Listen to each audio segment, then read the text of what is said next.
Hello বন্ধুরা, আমি চলে এলাম ঝুমা পাকশালায়। আজকে আমি তোমাদেরকে দেখো এই যে গচি মাছ রান্না করে দেখাবো। গচি মাছ একদম তাজা মাছ হচ্ছে আমি নিয়ে এসেছিলাম, বাড়িতে নিয়ে এসে নিজেই কেটে ধুয়ে পরিষ্কার করে নিয়েছি। এবারে আমি নুন আর হলুদটা মেখে নিচ্ছি মাছের মধ্যে। এবার হ্যালো বন্ধুরা, আমি চলে এলাম ঝুমা পাকশালায়। আজকে আমি তোমাদেরকে দেখো এই যে গচি মাছ রান্না করে দেখাবো। গচি মাছ একদম তাজা মাছ হচ্ছে আমি নিয়ে এসেছিলাম, বাড়িতে নিয়ে এসে নিজেই কেটে ধুয়ে পরিষ্কার করে নিয়েছি। এবারে আমি নুন আর হলুদটা মেখে নিচ্ছি মাছের মধ্যে।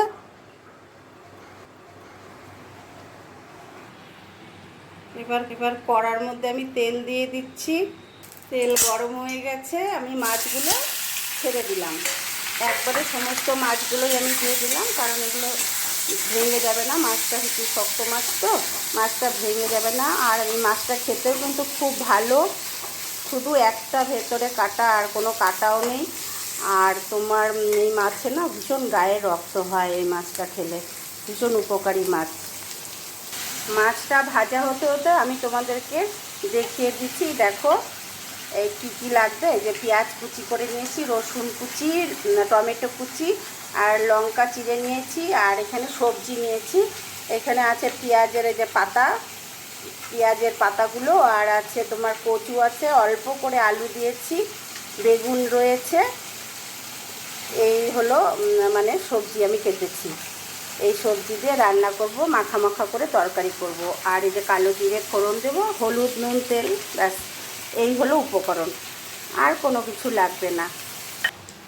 দেখো মাছগুলো আমার ভাজা হয়ে গেছে, আমি মাছগুলো এবার উঠিয়ে নেব।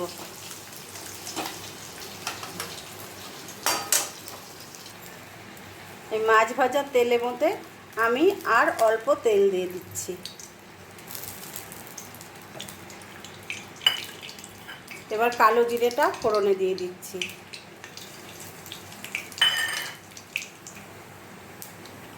এবারে পেঁয়াজ কুচি দিয়ে দিচ্ছি।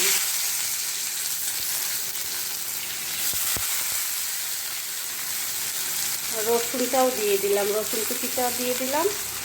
আর দিয়ে দেবো এই যে চেরা কাঁচা লঙ্কা, চারটে এখন দিলাম। এগুলো একটু ভেজে নিচ্ছি, ভেজে নিই।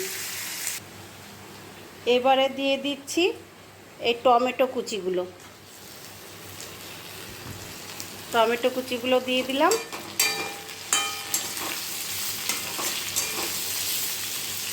আর পেঁয়াজ রসুন লঙ্কা এগুলো আমার দেখো ভালো করে ভাজা হয়ে গেছে।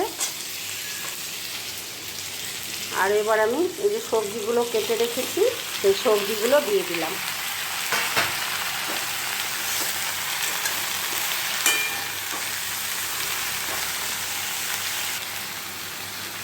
এক চামচ হলুদের গুঁড়ো দিয়ে দিলাম। আর দিয়ে দিচ্ছি স্বাদ অনুসারে নুন, নুনটা দিয়ে দিলাম। দিয়ে একটু নাড়াচাড়া করে নিই।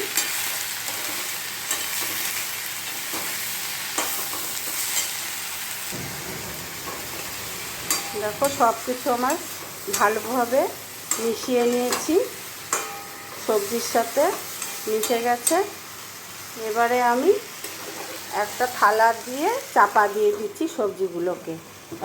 আর গ্যাসের ফ্লেমটা একদম কমিয়ে দেব, সবজির জলটা দিয়ে সবজিটা সেদ্ধ হবে। এবার ঢাকনাটা আমি উঠিয়ে দেখি কি হচ্ছে। দেখো অনেকটা জল বেরিয়ে গেছে। এবার আর আমি চাপা দেব না, এবারে গ্যাসের ফ্লেমটা বাড়িয়ে দিচ্ছি। বাড়িয়ে দিয়ে আমি এবারে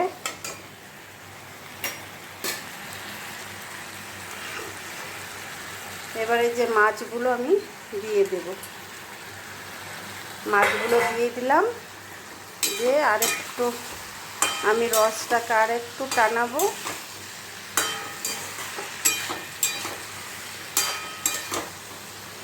আর একটু টানিয়ে নিই।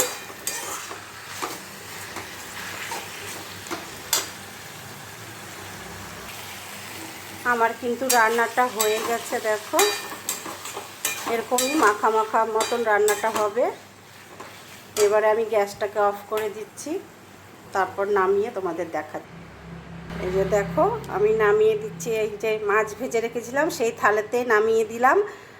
এই এই মাছের এরকম মাখা মাখা তরকারি তোমার পাতলা করে মুসুর ডাল দিয়ে ভালো লাগে খেতে, এমনিও ভাত দিয়েও মেখে খাওয়া যায়, খুব স্বাদ লাগে। যাই হোক বন্ধুরা, তোমাদের যদি ভালো লাগে আমার রান্নাটা, তবে লাইক কমেন্ট করো, শেয়ার করো। সকলে ভালো থেকো, সুস্থ থেকো।